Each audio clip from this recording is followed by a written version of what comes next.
So it's noon on Wednesday. It's time for the Minnesota Outdoor Skills and Stewardship Series. Today we are talking transporting firearms for travel.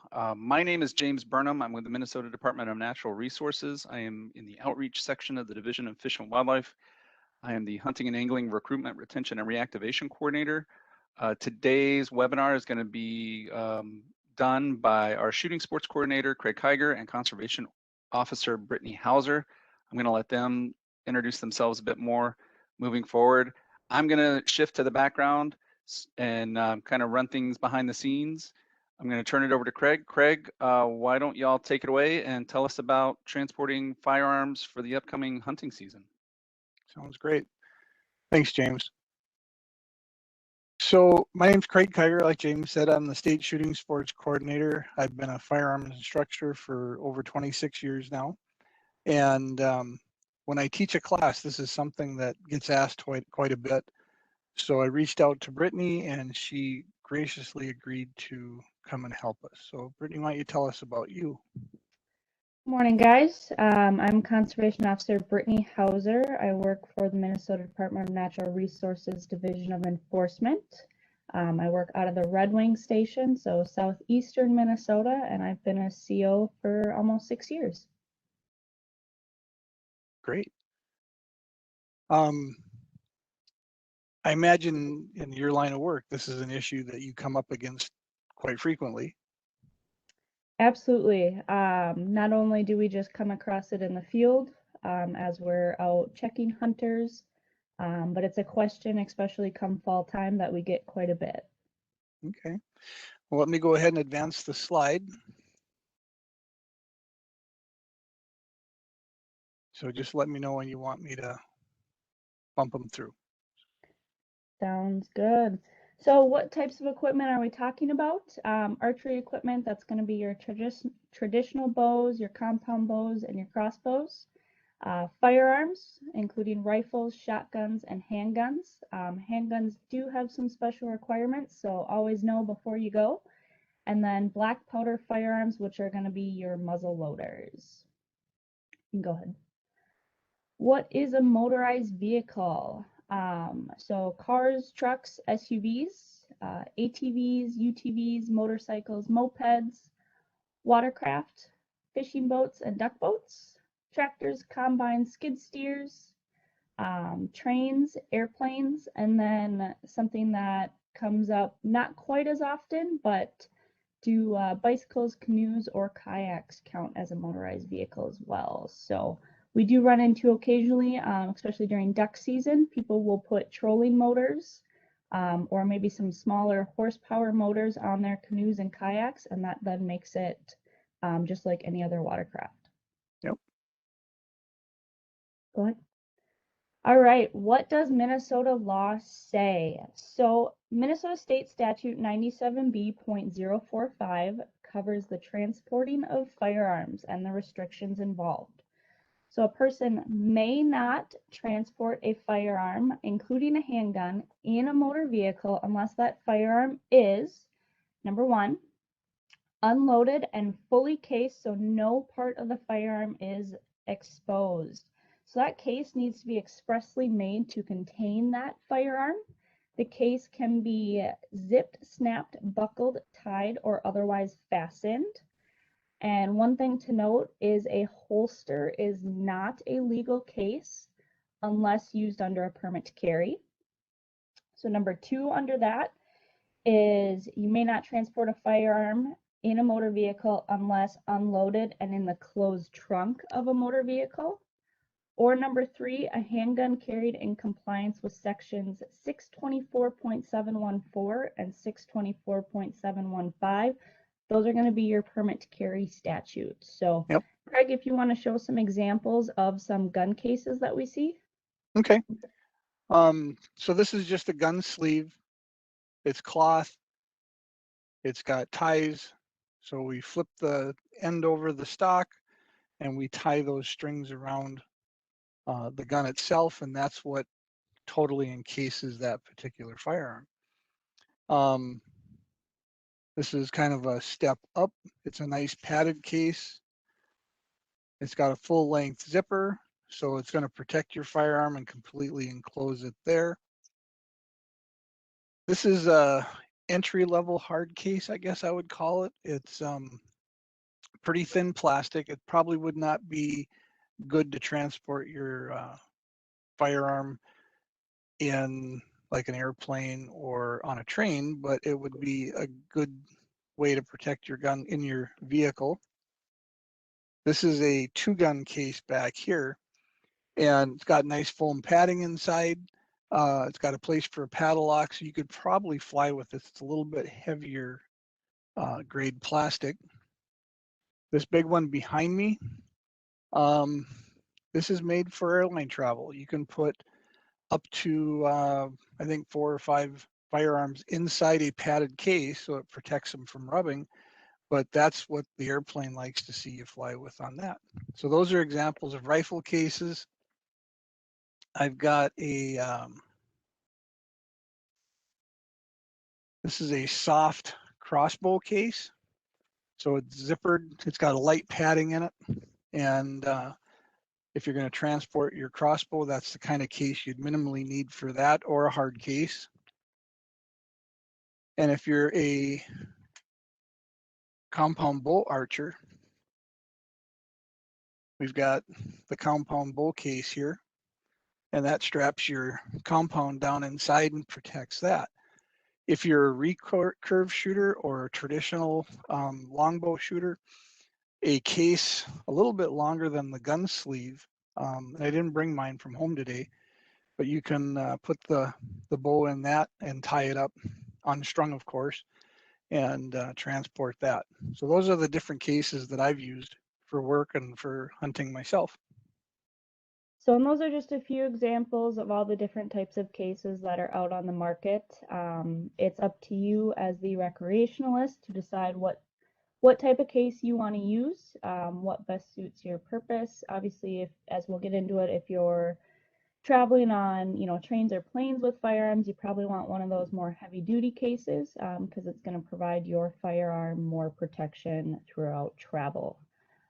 So moving on, still with 97B.045, there are some exceptions to the transportation of firearm while hunting or at shooting ranges.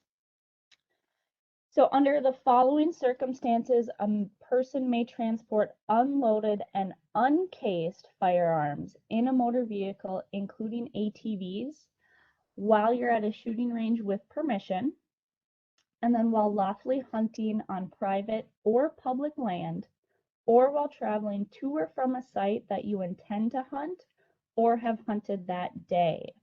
So with those exceptions, there are some restrictions. And those are firearms must be transported unloaded and uncased within Anoka, Hennepin, and Ramsey counties, within the boundaries of a home rule, charter, or statutory city with a population of 2,500 people or more, on school grounds, and then as otherwise restricted under the following sections. So 97A.091 covers firearms carried in state game refuges, and that basically states that if firearms are carried in state game refuges, they need to be unloaded and cased, and then bows need to be cased.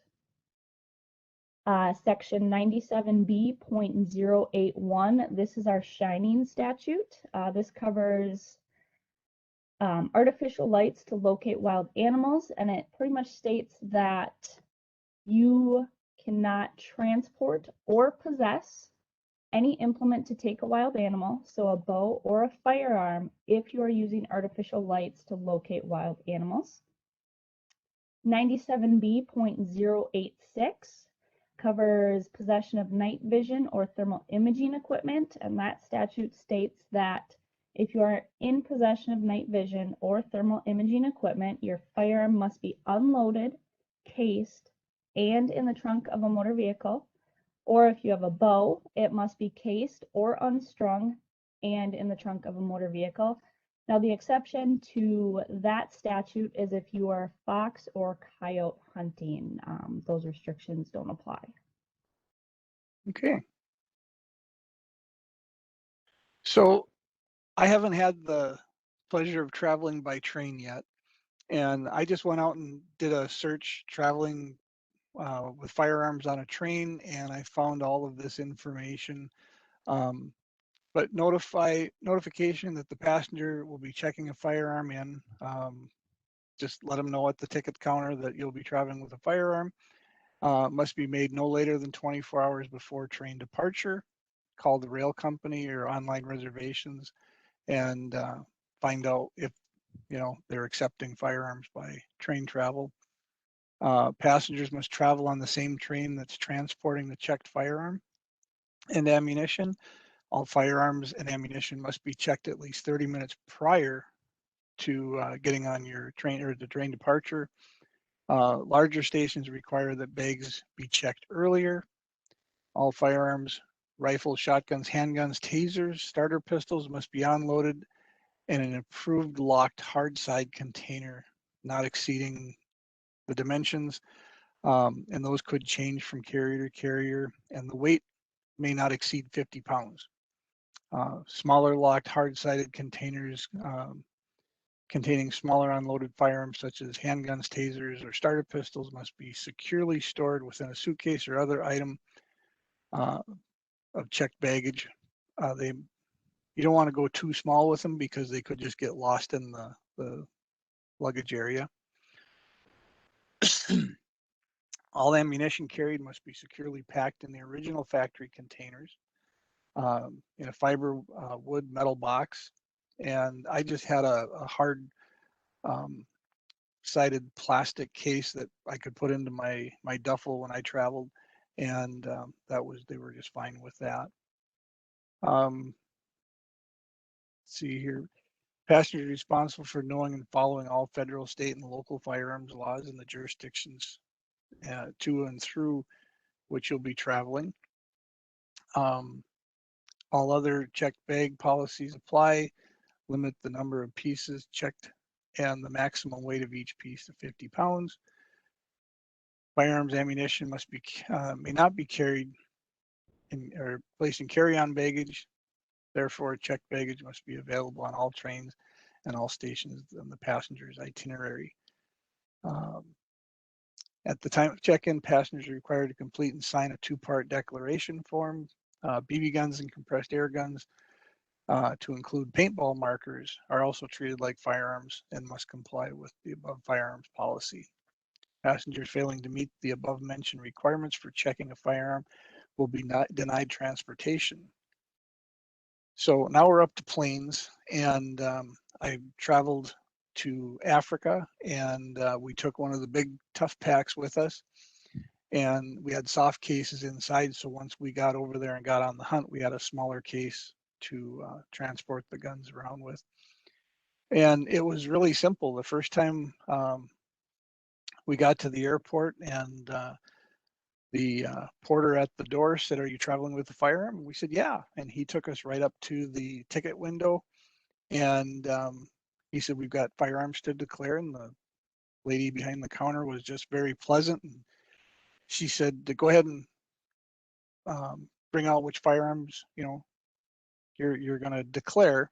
And you had to physically show her that it was empty at the time you were putting it. Then you had to put it back in the case and back in the tough pack. And once we got through everything, she gave me a small postcard size blaze orange card that I had to sign with my name, that I was certifying or verifying that all these firearms were empty. And that was just at the main ticket counter. It was a little bit weird taking the guns out in the airport there. We got a few stares from people, but it was just part of the process. So we signed the declaration, and we put them back in the hard case. We went down to TSA, and the one trip I put the big case on the conveyor, and I was standing there, and all of a sudden this TSA agent came around, and he said, "There's a gun in there." And she said, "Yes, he declared it, and we know it's in there." And so he ran it through the x-ray and saw that there was a firearm in the case, and it proceeded onto the aircraft and onto my destination.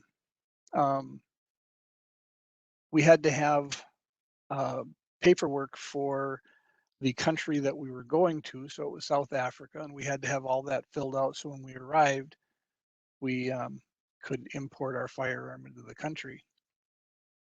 It says ensure small arms ammunition is packed in the manufacturer's original container and securely packed in a fiber, wood, plastic, or metal box, providing separation. We had that. You're responsible for knowledge of and compliance of all federal, state, and local laws regarding the possession and transportation of a firearm. So we did a lot of legwork way before the trip to understand where we were going and what the requirements were. If you're transporting a firearm to the United Kingdom, a permit from United Kingdom is specifically required, and you may contact the United Kingdom for more information. I heard horror stories of guys that left the States and flew through United Kingdom, and when they got off the plane to switch to the next plane, they were detained, and there was talk about whether they were actually going to get their firearm back or be able to continue on their travel because they didn't follow that out. It goes on to talk a little bit about Brussels, Belgium are not allowed to check weapons, including antiques or sporting rifles. You must be at least 18 years of age to check a gun on a plane. And all firearms checked as baggage must be picked up at the baggage service office upon arrival. And I will say that the airline has been getting a little bit better with that. The big tough pack, it's come down the main conveyor belt a number of times. And I think the baggage handlers thought it was golf clubs and they just put it up there. And then a couple other times it went to the baggage service office and I had to go in and prove who I was and that my name matched the ticket and the ticket matched the baggage claim. And then they would give me my bag back. So rifles and shotguns, hard-sided case containing up to 4 rifles, shotguns, shooting materials, tools. Each airline may be different. And when we flew to South Africa, we learned that though this case would hold 4 guns, we could only have 2 in the case. So we had to borrow another case from another friend and actually pull 2 of those big things around the airport. Must completely secure the firearm from being accessed. All areas designed to be locked must be locked. That's why you stand outside TSA with your key. So when they come out and ask you for it, you can let them into your case and then they'll bring you the key back out. Locked cases that can easily be opened are not permitted. Be aware that the container the firearm was in when purchased does not adequately secure the firearm when transporting as checked baggage. 1 hard-sided case containing up to 5 handguns, 1 scope and tools. There's some guys that I've hunted with that like to hunt with handguns, and they could put a number of different items in each handgun case and transport that. Bows and quivers of arrows and maintenance kit enclosed in the case for or containers strong enough to protect the bow. My very first airline approved case I bought was a aluminum skinned case, and after 1 trip I got rid of it because it was so banged up, so dented up. It just, I didn't want to use it anymore. It was that damaged from the airline. It says no more than 11 pounds of ammo, including the case that they're in. So you actually have to weigh your bullets out to make sure that you've got less than 11 pounds. Archery equipment is allowed only as checked bags. All archery equipment must be packed in durable protective containers designed specifically for archery. Includes the excessive baggage allowance subject to additional baggage fees. Standard bag allowance and fees based on cabin and travel region apply. Archery equipment weighing over 50 pounds will be charged excess weight. And outside linear dimensions exceed 115 inches will not be accepted. So this one is accepted. I've traveled with it quite frequently now. Items in excess baggage allowance will be subject to additional baggage fees, and I got dinged once for over baggage fees, and I think the big case cost me $100 to put on the airplane, and because we thought, well, we'll put 3 guns in it and fly with 3 guns instead of taking 2 cases. We could have went with 2 cases and not got any extra fees. Didn't know that until we checked in. So it's all doable. Just do your homework in plenty of advance time. And understand what the rules are where you're going. It's always nice to have, a padded case. So when you're transferring from the hard case to a vehicle that you're going to hunt out of, that you've got something smaller and lighter to travel with. And if you're going from here to the Yukon to hunt caribou, you'd probably start out with this case, but by the time you get down to the bush plane, you're going to be flying with this case. And that's been my tips for travel. Usually a couple boxes of ammo per person, and we've got plenty of ammo to do all our hunting with. And this big case is on wheels, which makes it extremely easy to get it in and around the airport. If you're traveling with a double hard case like that, chances are your arm's going to get pretty tired from carrying that around the airport. So that's what I have. And we're open to your questions. So I can go up here and let's see, stop sharing. So, yes. So thanks, Brittany and Craig. Really appreciate that. We've got some time for questions if folks have any thoughts or if they've got specific things that they want to talk to Craig and Brittany about. That was really informative. So I guess I'm not seeing anything. If you have a question, please put it in the Q&A. It's easier for us to navigate. We will keep an eye on the chat just in case, but if you could please direct your questions to the Q&A, that'd be really, really helpful.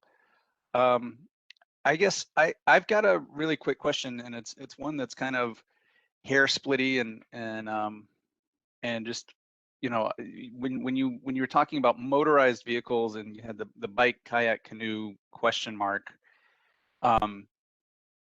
we're seeing a lot of trends in like new technologies coming into recreation, electric bikes, power assist bikes.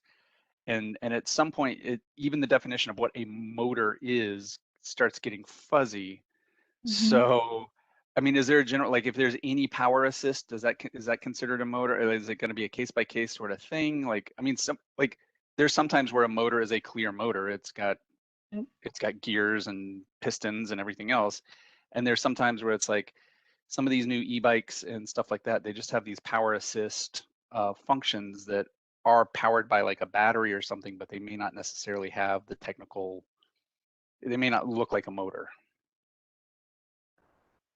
Yeah, and I would have to look a little further in on state statute for the e-bikes because as we see more and more on the market, and more out there, things change with them.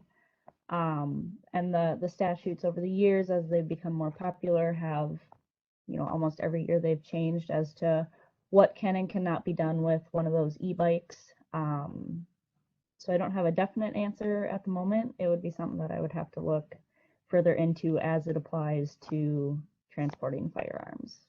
Gotcha. But so like, let's just say it's an old school mountain bike or a fat bike, and I'm just using it to get back to a corner of the WMA or something, and the only obvious power is me. Like at that point, it's not considered a motorized vehicle, and therefore it does not need to be cased. Yep, that would be a man-powered, just like a regular canoe or a kayak. Yep. We do have a question that came in, and In a car, you have a trunk. What about a van? Is a case placed in the back seat acceptable? So rule of thumb is if you don't have a trunk, it's actually very similar to transporting alcohol, is that firearm or bow needs to be in the furthest back it can be. So typically it would be the back right, the back passenger side of the vehicle. So it needs to be furthest back from the front from where you are. Farthest away from the driver. Correct. Yep.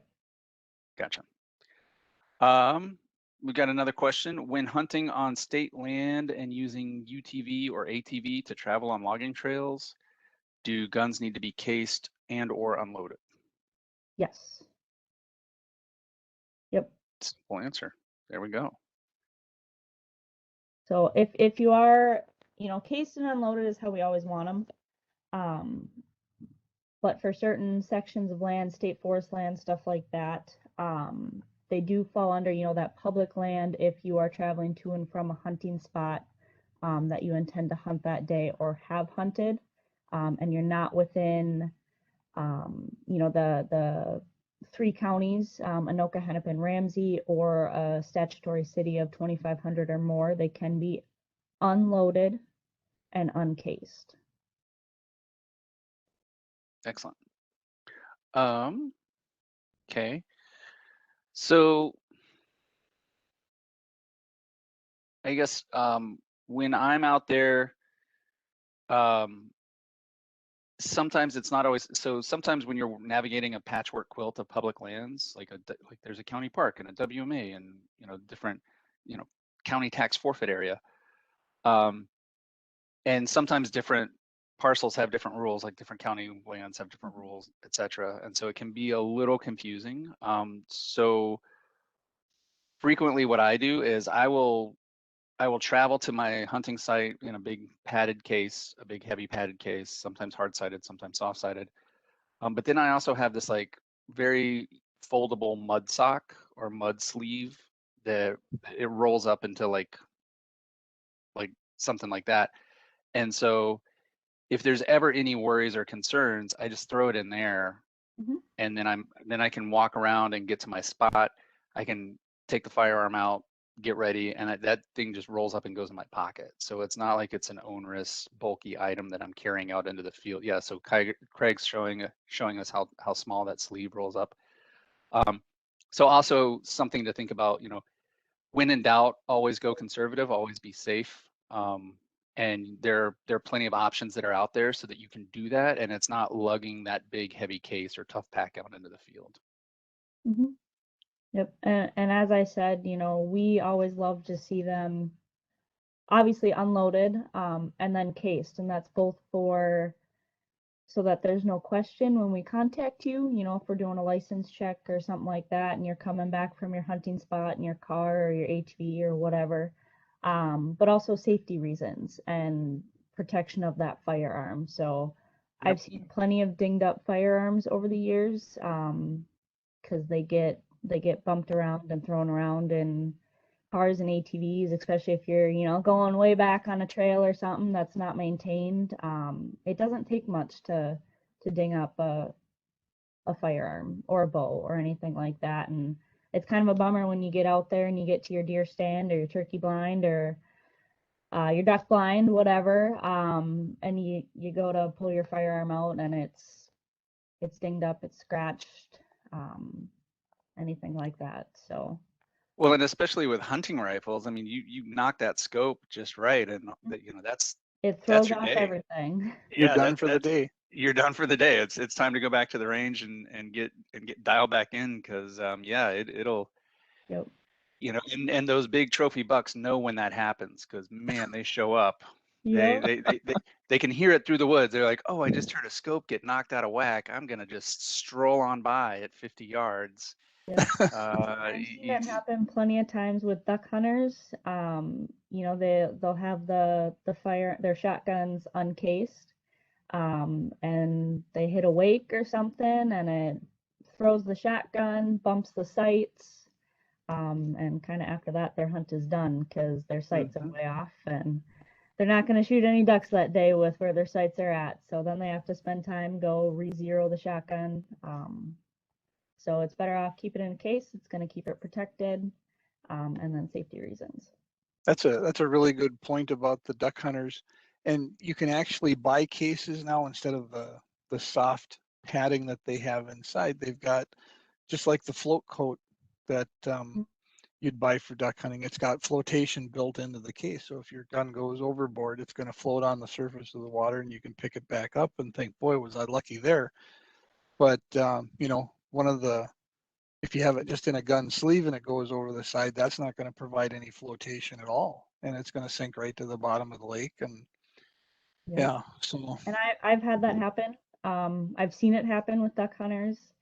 They, that's why I always recommend duck hunters get a flotation case or something similar, because it's a very real possibility that that firearm could go overboard, and depending on where you're hunting and how deep the water is, good luck recovering it. Yeah. What, What, James? absolutely, and the time of year that a lot of duck hunters are out there, it's not exactly the time of year you want to go diving after any equipment. Nope, I've had a duck hunter that dropped it in a lake, and it was a pretty muddy bottom, and by the time he was able to locate it and pull it up, it took him a while to get it serviceable again. Mhm. So it was a bummer for him, but it happens. You know, whether you're duck hunting or deer hunting or grouse hunting and you get caught in rain or snow, sleet, and you get back to your vehicle and you slide your gun in that case, you got to remember when you get home, first thing is unzip that case, get that gun dried off, and leave your case open, you know, so that you can dry the inside of that case out, because otherwise you're going to come back in a couple days, oh, I forgot about my gun, and you're going to open it up and it's going to be nothing but rust. And with the cost of a new shotgun or a new rifle, um, I picked up like an Express 870, and I think I paid $359. Boy, I'd hate to damage it or lose it because I wasn't paying attention with, you know, the case or whatever. And so yeah, you got to remember to clean them up after you get in from those, because cases will hold a lot of moisture around that gun.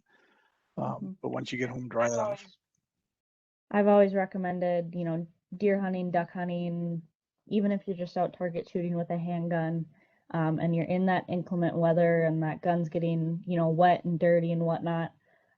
My practice, what I do is I always go home, I break down the gun, I let it, I wipe it off, I let it air dry, and then depending on the gun, get it oiled properly, and then reassembled once it's all dried and ready to go. That's going to help preserve the life of the gun, prevent rusting, Mm-hmm. prevent any other of the mechanics from failing, and it's gonna save you money in the long run. So Yeah, and guns can last for years and years and years. Get passed down generation through generation, only if they're taken care of. yeah, we've talked about, the how long. I mean, they're wonderful machines that will continue, pieces of equipment that will continue to operate as long as you care for them. But it does take some care, and it does take some preventative maintenance to make it so that you can pass that firearm down. We do have a question, and it's not quite transport, but it does kind of relate to the topic. Um, are there disposal areas for old lead shot that was used for reloading? And I have a follow-up on that kind of ties into it. If you're out in the field and you find discarded shells that, you know, somebody spilled on the ground and they're obviously old, but you don't want them lying around out there. Are there ways to get rid of those old shells that you don't necessarily think belong in the trash? Take them to your local shooting range would probably be one of the best places to take them. Other than that, I'm not sure if local refuge areas have disposal means for old lead shot. I would take them to a local shooting range or local sportsman's club, and I'm sure they can help you out with that. You know, and Excellent. James and I talk about this a lot. We'll use lead shot for sighting in or shooting clay targets at a authorized, you know, trap shooting or skeet shooting range. And those clubs actually go in and mine the lead out and recycle it. And so when we hunt, we like to use non-toxic. And we've been able to find like, was it seven shot you bought for the upland steel, James? Yep. Yep. It's for dove loads, some steel 7s. Yep. And so they're available. And it's kind of weird because we got 7.5 and 8 shot when I was doing a lot of upland bird hunting. But now steel shot come out and it's in a 7, which is a different size to think about. It's not going to perform any different than 7.5s. Be a little bit lighter, I suppose. But you know, if you're going to take an animal for the table, maybe you want to consider that, you know, being a wiser choice to use a non-toxic. And if you're hunting some state areas, you have to use non-toxic to be able to hunt there. But I wouldn't say you want to dispose of, like, and I don't know from the person's question whether it was like 8 shot that they used for trap shooting. If the guys are just going to shoot trap with it, you know, you can donate it to the club and they'll find somebody that's still reloading. I don't know of any clubs right now that are requiring steel for shooting clay targets, but that might be an option to get rid of it. Excellent point. Excellent point. Yeah, yeah, this past weekend I was out and it was great to we were intending to be dove hunting, and we did get a couple of doves, but there were a lot of geese flying around, and you know, we had steel for the doves, we had steel for the geese. It wasn't, you know, it was nice not to have to sit there and be like, oh well, we got geese flying over low, but we're hunting with lead. We've got lead on us, and then we wouldn't have been able to take any shots at the geese. So, you know, that being totally non-toxic, it just removes that consideration entirely. So it's nice to be able to do that. That looks like all the questions we've got at the moment. I see one in chat. I just put in a link for our archive videos for this program for the Outdoor Skills and Stewardship series. We've got a recently created landing page.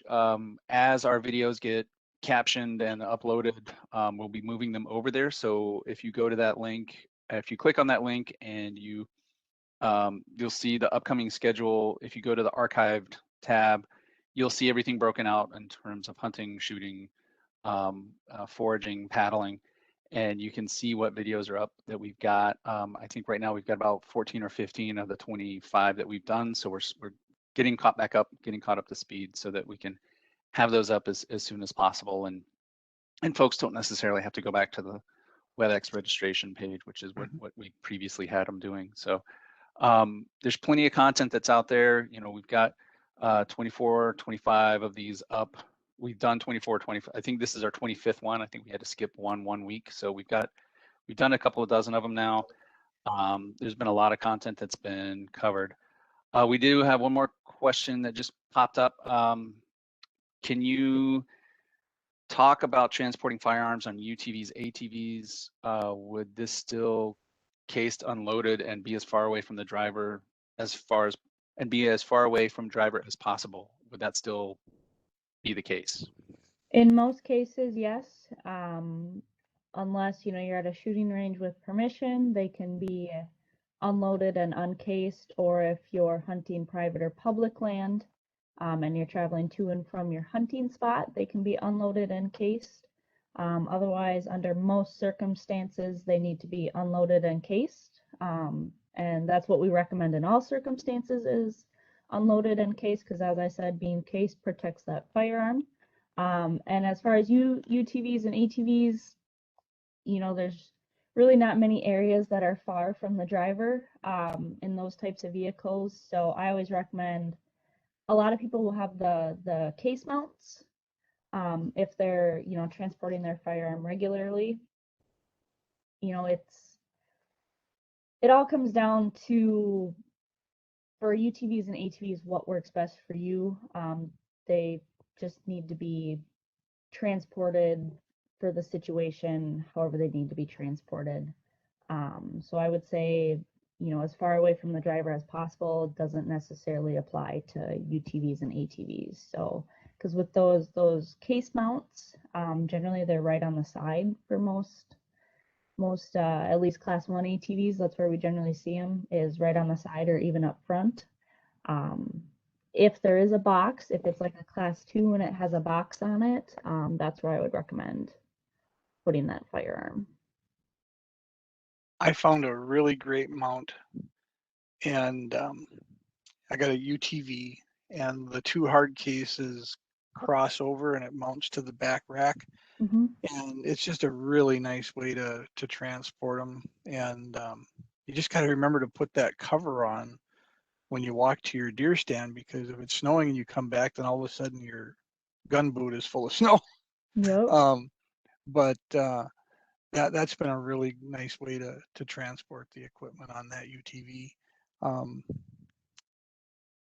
I've seen guys that put like the rubber U-mount on the handlebars of their ATV, and they put the gun in there and drive through, and it's like every piece of brush is smacking into that poor rifle. I just, like, you know, I know it's okay, but it doesn't protect that investment that you put in. I mean, if you take care of a firearm, you're going to pass it down. I just gave a nephew, a great nephew, the gun that was my great grandfather's, and it's still serviceable, still usable, and you know, they'll last many lifetimes. So you can share that family history and tradition with the next generation.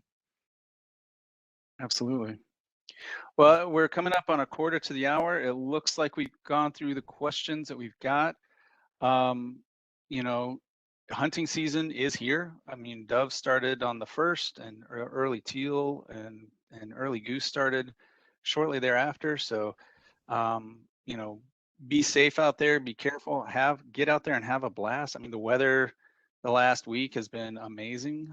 It's kind of a really great time to be out there and not have to take a backpack full of extra clothes as you're walking out to the stand to bundle up. And I haven't had to tap into my chemical hand warmers and foot warmers yet. So it's a really good time to be out there and seeing the stuff coming by. So next week we're going to be talking waterfowl hunting with a DNR waterfowl specialist, Steve Quartz. And so yeah, you know, the small game is here today, right? Isn't it? Saturday It's it opens. the 15th, yeah. Yep. Saturday it opens. Yep. Small game and archery opens on Saturday. So there it is. I mean, get out there, be safe. With the warmer tick weather, the ticks are still out, so watch for ticks.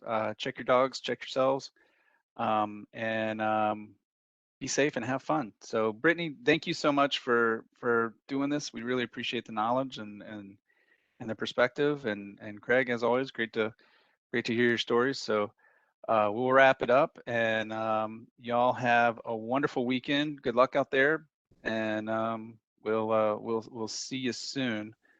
And yeah, tell your friends, tell your neighbors. We're going to be doing this for a while to come. So thanks everybody for tuning in, and we'll see y'all next week. Thank you. All right. Thank you.